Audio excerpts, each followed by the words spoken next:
Welcome to Gyandeep Hind. I am Rahul. देखिए बेटा, आज से जो है हम बेसिक ग्रामर की स्टार्टिंग करने वाले हैं। इसके फर्स्ट लेक्चर जो है उसके अंदर आपको साउंड वर्ड्स करने हैं। मैंने आपको पहले जो है नोट्स प्रोवाइड किए हैं कि ए की साउंड क्या होती है, बी की साउंड क्या होती है। आपको सबसे पहले वो करना है। उसके बाद चलिए देखते हैं आगे क्या होता है। देखिए बेटा, सबसे पहले हमारे पास क्या थे? लेटर थे। क्या थे बेटा? लेटर। लेटर क्या कौन कौन से होते हैं? ए से जेड तक। अगर ए टू जेड की बात करूं तो मैं इनको क्या बोलता हूं? अल्फाबेट। क्या बोलता हूं? अल्फाबेट। लेकिन सिंगल की मैं किसी की भी बात करूं, ए डी एफ, तो इसको मैं क्या बोलूंगा? लेटर। सिंगल होगा तो लेटर, और पूरे होंगे ए टू जेड यानी कि 26 होंगे तो क्या होंगे? अल्फाबेट। इतनी बात क्लियर है बेटा? चलिए, उसके बाद क्या किया? इन लेटर्स का ग्रुप बनाया, जैसे कि ओ, ओ, बी, के। उसके बाद फिर से बनाया बी, ओ, के। बनाया ई, पी, एन, पी, ई, एन। इसके अंदर से कौन सा आपको ठीक लग रहा है और कौन सा गलत? हाँ, वेरी गुड, वेरी गुड। ये भी क्या है? गलत है। और ये भी क्या है? गलत है। और ये दोनों क्या है? ठीक है। क्योंकि हमने पढ़ा है कि बुक का मीनिंग क्या होता है? पुस्तक। और पेन का मीनिंग क्या होता है? कलम। तो इसको नाम दे दिया गया वर्ड। क्या नाम दे दिया गया? वर्ड। जो आप वर्ड मीनिंग मैंने लिखने के लिए दिए थे, वो जो वर्ड होता है, वर्ड क्या होता है, इसी को बोलते हैं। अब बात आई कि वर्ड की डेफिनेशन क्या लिखी जाए। वर्ड की डेफिनेशन क्या लिखी? तो बात आती है कि वर्ड क्या होता है। सॉरी,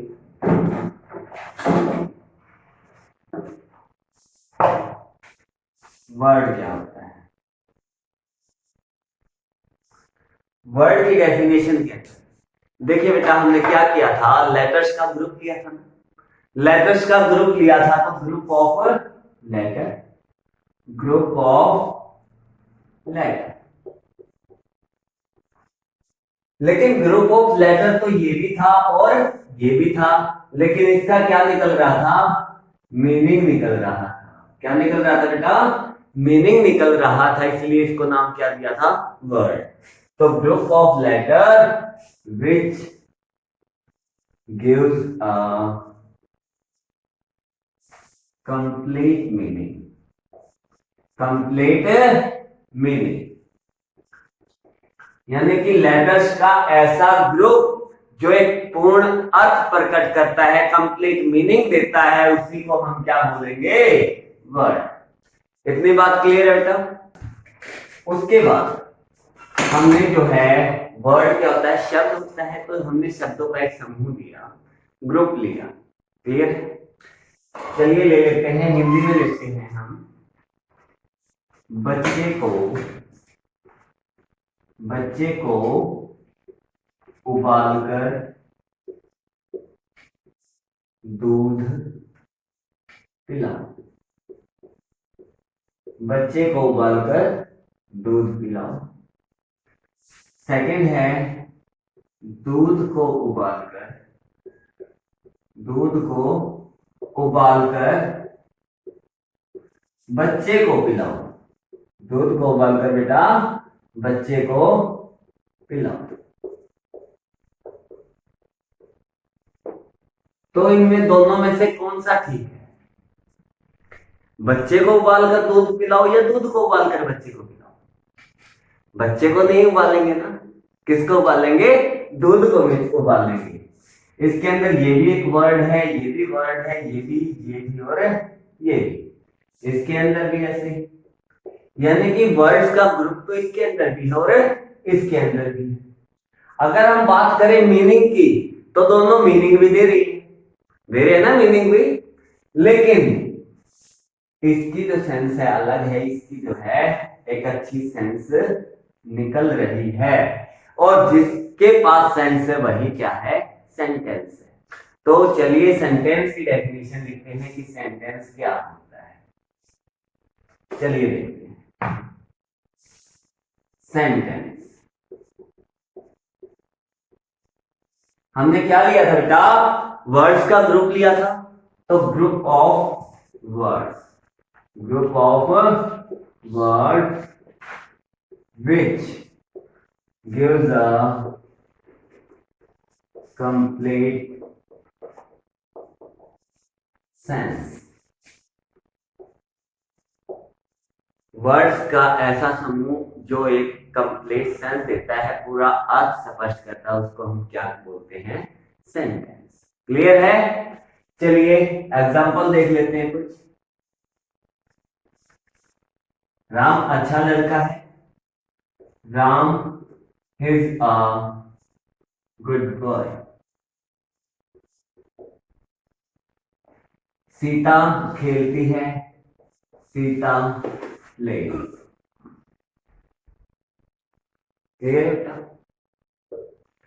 लेकिन हमने देखा इसके अंदर एक चीज ये आई है, एक ये और ये क्या है?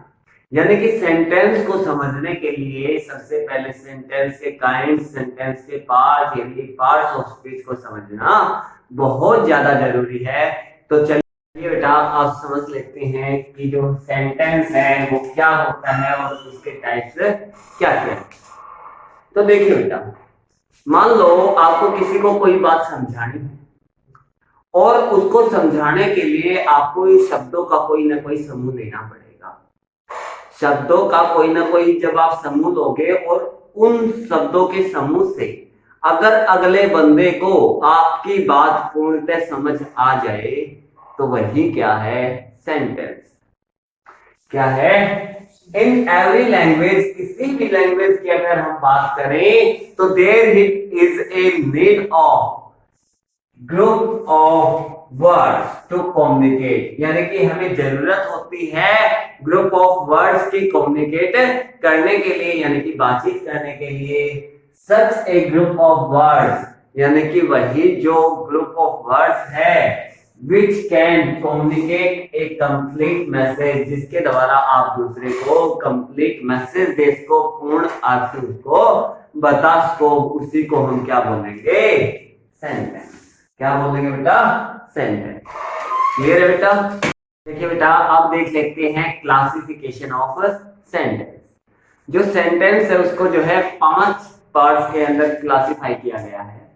सबसे पहला है असर्टिव और डिक्लेरेटिव सेंटेंस, यानी कि जिसके अंदर हम तथ्य बताते हैं, सच्चाई बताते हैं, यानी कि जिसके अंदर ना की कोई गुंजाइश नहीं रहती। क्लियर है? उसको हम क्या बोलेंगे, असर्टिव या डिक्लेरेटिव सेंटेंस। यानी कि मान लो मैं एक एग्जांपल देता हूं कि महात्मा गांधी राष्ट्रपिता है, तो ये क्या है, एक फैक्ट है। तो ये किसके अंदर आएगा, असर्टिव सेंटेंस के अंदर। क्लियर है बेटा?